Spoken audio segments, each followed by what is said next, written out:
We're starting to see how we can sort of establish hybrid working principles that appeal to employees as well.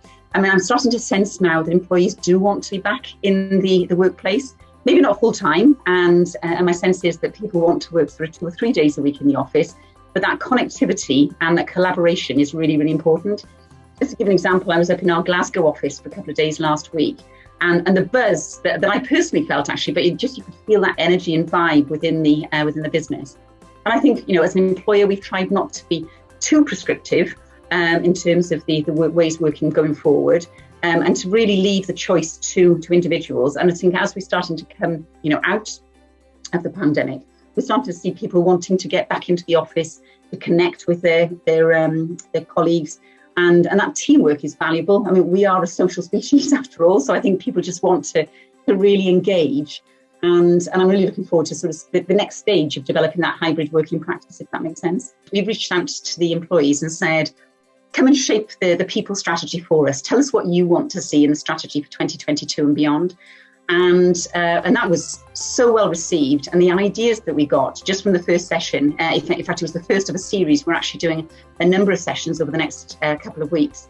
And just inviting employees to participate, to share their ideas, what they want the training strategy to look like, the wellbeing strategy to look like, which obviously all rolls up into that overall people and culture piece, was brilliant. I mean, I felt personally so energized coming away from there. It was absolutely brilliant.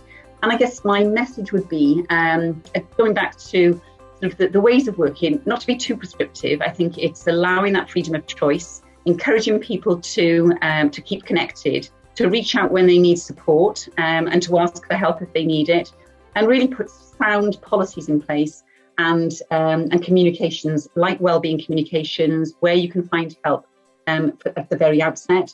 And that's worked so well for us, I think, from a Leidos perspective. It's been absolutely brilliant.